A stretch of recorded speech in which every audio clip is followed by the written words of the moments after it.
गुरुवार पंचमी तिथि का अगर सबसे बड़ा कोई उपाय है तो वह सात चने की दाल वाला उपाय है। तो दोस्तों, गुरुवार पंचमी तिथि के दिन आप लोगों को इस सात चने की दाल वाला उपाय को जरूर करना है। बहुत लोग होंगे जिन लोगों ने इस उपाय को ना किया हो, मतलब पूरा साल निकल गया, उन्होंने किसी भी दिन इस सात चने की दाल वाला उपाय को ना किया हो। पर दोस्तों, आपके पास एक आखिरी मौका बचा हुआ है, जो कि 25 दिसंबर गुरुवार पंचमी तिथि के दिन है। इस दिन आप लोगों को इस वाले उपाय को जरूर कर लेना है। भले ही आपने पूरे महीने भर इस उपाय को ना किया हो, पर अगर आपने इस पौष महीने के गुरुवार पंचमी तिथि के दिन अगर इस वाले उपाय को कर लिया, तो आपको इस उपाय को करने का वो फल मिलेगा जिसकी आपने कभी कल्पना भी नहीं करी होगी। इसीलिए आप लोग इस वाले उपाय को एक बार जरूर कर लेना है, ताकि आप लोगों के हाथ से यह मौका ना जा सके और आपको इस उपाय को करने का फल मिल सके। दोस्तों, ये उपाय पंडित जी ने अपनी अभी की ही श्री शिव महापुराण की कथा में बताया है जी। इस उपाय को आज हम आपको बहुत अच्छे से समझाने वाले हैं। इस वीडियो को देखने के बाद इस उपाय को समझने के आपको कोई और वीडियो को देखने की जरूरत नहीं पड़ेगी। तो चलिए दोस्तों, उपाय को शुरू करते हैं। देखिए, यह इस पौष महीने के गुरुवार पंचमी तिथि के दिन ये इतना खास होता है, इतना महत्वपूर्ण होता है। देखा गया है कभी कभी बड़े बड़े पूजा पाठ अनुष्ठान से जो मनोकामना पूर्ण नहीं होते, वो पौष महीने की गुरुवार पंचमी तिथि के दिन एक छोटे से उपाय करने से ही आपकी मनोकामना पूर्ण हो जाती है। और बहुत सारे ने इस उपाय को किया भी है और उनको इस उपाय को करने का फल भी जरूर मिला है। अगर आप लोग भी इस उपाय को करना चाहते हैं, तो आप इस उपाय को पहले अच्छे से समझ लेना, सुन लेना, उसके बाद करना। आपको इस उपाय का फल जरूर मिलेगा और इस उपाय को कर लेने से आपके घर में चाहे किसी भी प्रकार की दुख और समस्या क्यों ना चल रही हो, आपको उसका कारण भी नहीं पता है कि भाई ये समस्या किस कारण से चल रही है। उसका कुछ भी कारण हो सकता है, जैसे पितृदोष हो सकता है या किसी भी तरह का मंगल दोष भी सकता है। तो इस दिन आप लोगों को ये वाला उपाय कर लेना है। ये एक ऐसा उपाय है जिस उपाय को अगर किसी विशेष दिन पर किया जाए, तो भाई उस विशेष दिन का जो है वह तो हमें मिलता ही मिलता है, पर हमने उस दिन पर इस उपाय को किया है तो हमें उससे भी बड़ा फल मिलता है, और फल बहुत जल्दी मिलता है, क्योंकि आप इस उपाय को बहुत ही बड़े और विशेष दिन पर कर रहे हो। तो चलिए अब उपाय के बारे में बात करते हैं, लेकिन उससे पहले आप लोगों को यह जानना आवश्यक है कि आखिर यह उपाय किस समय करना है, किसको करना है और कैसे करना है। तो चलिए हम आगे आपको वीडियो में एक एक करके बता देते हैं। लेकिन उससे पहले अगर आप लोग हमारे चैनल पर पहली बार आए हैं या फिर मेरी आवाज आज पहली बार सुन रहे हैं, तो हमारे चैनल को सब्सक्राइब जरूर कर लेना और इस वीडियो को लाइक करके कमेंट बॉक्स में श्री शिवाय नमस्तुभयम ओम नमः शिवाय जरूर टाइप कर देना। तो दोस्तों, इस सात चने की वाला उपाय को हमें इस गुरुवार पंचमी तिथि के दिन कैसे करना है, किसको करना है, किस समय करना है और कहां पर करना है, ये सारे सवालों के जवाब आपको इस वीडियो में मिल जाएंगे। और जो ये वीडियो देखेगा भाई, उसको सात चने की दाल वाला उपाय जरूर मैंने ये करना चाहिए, क्योंकि इस दिन एक चने की दाल का भी बहुत ही बड़ा और विशेष महत्व होता है। और जब बात आ जाए सात चने की दाल वाला उपाय की, तो ये सोने पे सुहागा वाली बात हो जाती है और ये एक बहुत ही बड़ा उपाय हो जाता है इस गुरुवार पंचमी तिथि का। तो अब दोस्तों, इस सात चने की दाल वाला उपाय को आखिर करना किसको है, सबसे पहले हम लोग वो बात जान लेते हैं। तो देखो, घर की जो बड़ी माताएं बहनें होती हैं, उन माताओं बहनों में से कोई भी एक बड़ी माता बहन इस वाले उपाय को कर सकती है। और दोस्तों, अगर आप चाहें तो अपने घर में से सभी सदस्यों को भी इस उपाय को करवा सकते हैं। अगर किसी व्यक्ति की खुद की कोई मनोकामना है, खुद की कोई दुख और है जो कि वो अपने लिए ही करना चाहता है इस वाले उपाय को, तो वो खुद अपने लिए भी कर सकता है। बाकी अगर कोई घर में से ऐसा है जो कि अपने पूरे घर परिवार की सुख और शांति के लिए ये वाला उपाय करना चाहता है, तो भाई वो भी कर सकता है, उसमें भी कोई दिक्कत वाली बात नहीं है। कहने का मतलब ये है कि इस उपाय को हर एक सदस्य भी कर सकता है और पूरे घर परिवार के सदस्य के लिए घर की बड़ी माताओं बहनों में से कोई एक माता बहन भी कर सकती है। माताएं बहनें अगर घर में उपस्थित ना हो या वह उपाय ना कर पा रही हो, तो फिर घर का कोई बड़ा सदस्य भी इस सात चने की दाल वाला उपाय को कर सकता है, चाहे फिर वह पुरुष ही क्यों ना हो, उसमें कोई भी दिक्कत वाली बात नहीं है। उसके बाद में दोस्तों, जो अगला प्रश्न निकल कर आता है वो ये आता है, इस उपाय को लेकर कि आखिर इस उपाय को हमें किस समय करना है, सुबह के समय करना है कि शाम के समय करना है।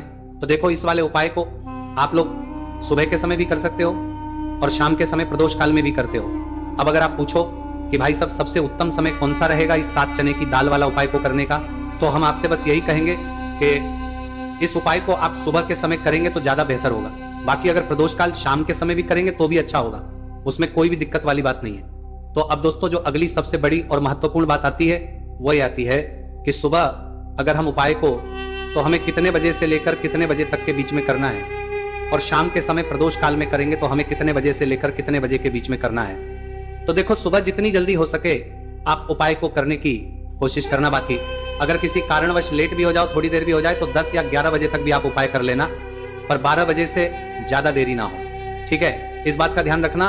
उसके बाद दोस्तों, अगर शाम के समय प्रदोष काल की बात करें, प्रदोष काल का जो समय है होता है वो शाम के 6 बजे से शुरू हो जाता है। मतलब शाम के 6 बजे से लेकर 7 बजे के बीच का जो समय होता है, ये समय प्रदोष काल का समय होता है। तो आप इस उपाय को 7 या 8 बजे के बीच में भी कर सकते हो।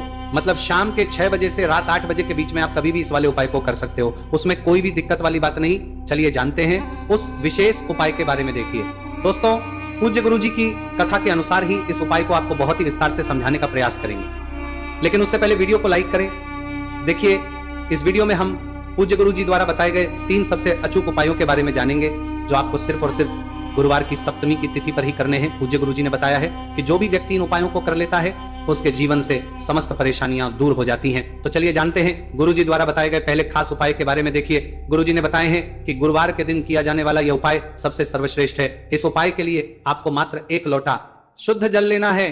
जल आपको तांबे के पात्र के अंदर लेना है। इसी के साथ में आपको मात्र 1 गुड़ का टुकड़ा लेना है, और इसी के साथ में आपको लेनी होगी 7 की दाल। देखिए, चने की दाल को लेते समय ध्यान रखना है कि यह खंडित नहीं होनी चाहिए। यह चने की दाल जब भी हम गुरुवार के दिन शिवलिंग पर अर्पित करते हैं तो इससे हमारे जीवन के बड़े से बड़े संकट समाप्त होते हैं। अगर हमारे हाथ में धन प्राप्ति की लकीरें नहीं हैं, अगर हमारे जीवन में दुर्भाग्य के अलावा कुछ है ही नहीं, तो गुरु जी ने कहा है कि हम इस व्यासपीठ से आपको यकीन दिलाते हैं कि गुरुवार के दिन जब भी आपकी दाल वाला ये उपाय करते हैं तो इससे महादेव आपके हाथ की लकीरों को भी परिवर्तित कर देते हैं। तो दोस्तों, ये तीनों ही सामग्री लेकर के आपको पहुंच जाना है भगवान शिव के मंदिर में। देखिए, गुरु जी ने बताया है कि इस उपाय को आप सुबह से लेकर के शाम तक किसी भी समय कर सकते हैं। देखिए, शिव मंदिर पहुंचने के बाद आप जो 1 गुड़ का टुकड़ा लेकर के गए हैं, सबसे पहले तो आपको उसे जल के पात्र के अंदर डाल देना है और आपको महादेव का स्मरण करते हुए यह 1 लोटा जल धीरे धीरे शिवलिंग पर अर्पित करते जाना है। साथ ही साथ आपको श्री शिवाय नमस्तुभयम इस मंत्र का भी जाप करते रहना है। कम से कम 11 बार आपको इस मंत्र का जाप अवश्य करना है। अब दोस्तों, आपके पास जो चने की दाल है उन्हें आपको एक एक करके शिवलिंग पर अर्पित करते जाना है। चने की दाल आप एक एक करके भी समर्पित कर सकते हैं और एक साथ भी शिवलिंग पर अर्पित कर सकते हैं। देखिए, चने की दाल को समर्पित करने के बाद आपको बृहस्पति शवर महादेव से प्रार्थना कर लेनी है कि हमारे जीवन में जो भी संकट समस्या चल रही है, हम जो भी कार्य करते हैं उसमें हमें बार बार असफलता मिलती है, रुकावटें संकट जीवन में लगातार बने हुए हैं, चारों तरफ से सिर्फ और सिर्फ निराशा ही हाथ लग रही है, तो अपने दुर्भाग्य को दूर करने के आपको बृहस्पति शवर महादेव से प्रार्थना कर लेनी है।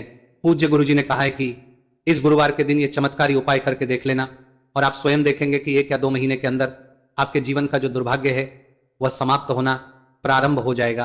अब दोस्तों, हम जान लेते हैं दूसरे विशेष और चमत्कारी उपाय के बारे में। देखिए, इस उपाय के लिए आपको मात्र 1 तुलसी जी की लकड़ी लेनी होगी।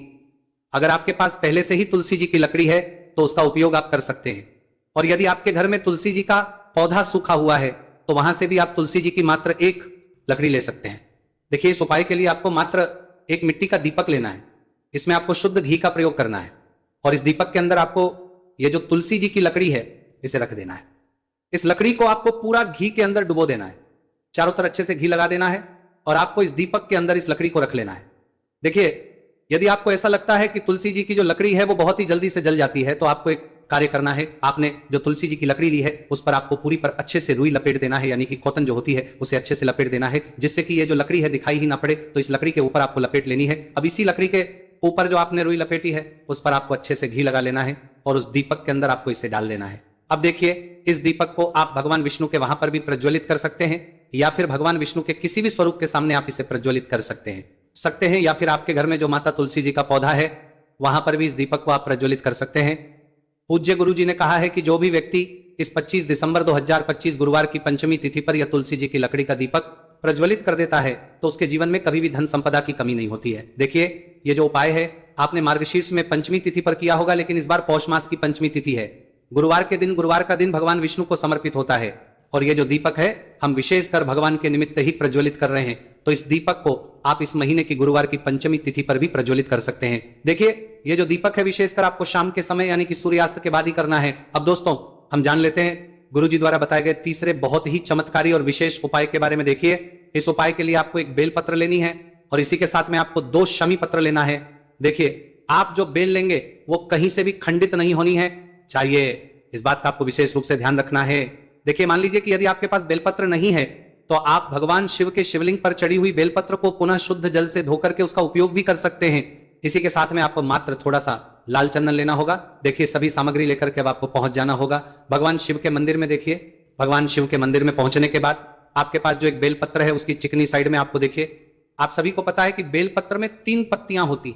तो बेलपत्र की जो ऊपर वाली बड़ी पत्ती होती है और नीचे वाली जो 2 छोटी पत्तियां होती हैं, उसकी चिकनी साइड पर आपको, यानी कि जो छोटी पत्तियां होती हैं, वहां पर आपको एकाएक शमी पत्र जो आप लेकर आए हैं उन्हें छोटी पत्तियों के ऊपर रख देना और इन्हीं शमी पत्र के ऊपर आपको लाल चंदन की एक एक बिंदी लगा देनी है। अब आपको ये जो बेलपत्र है इसी प्रकार से शिवलिंग पर अर्पित कर देनी है, लेकिन आपको बेलपत्र को समर्पित करते समय गतिमान का नाम लेना है। देखिए गतिमान जो है वह हनुमान जी के छोटे भाई हैं और पूज्य गुरु जी ने बताया है कि गतिमान का नाम लेकर ही आपको यह उपाय करना है, क्योंकि आपके शरीर के जो भी रोग हैं उन्हें भगवान गतिमान दूर करने वाले। इस उपाय को करने के बाद आपकी जो भारी से भारी बीमारी है वो भी भगवान गतिमान की कृपा से दूर होने वाली है। देखिए बेलपत्र की 2 छोटी पत्तियों पर आपने एक एक चमी पत्र रखा, उनके ऊपर आपने एक एक लाल बिंदी लगाई हुई है चंदन की। तो इसी प्रकार से आपको यह बेलपत्र शिवलिंग पर अर्पित कर देना है। भगवान गतिमान का स्मरण करते हुए, गतिमान भगवान का स्मरण करते हुए आपके शरीर में या फिर आपके घर किसी भी सदस्य के शरीर में जो भी रोग हैं उस रोग को दूर करने के लिए आपको भगवान से प्रार्थना कर लेनी है और फिर आपको वापस अपने घर आ जाना है। देखिए इस उपाय के लिए गुरुजी ने कोई भी निश्चित दिन निश्चित समय नहीं बताया है, तो इस उपाय को आप किसी भी दिन कर सकते हैं। आप लगातार इस उपाय को किसी भी दिन कर सकते हैं और हफ्ते में केवल एक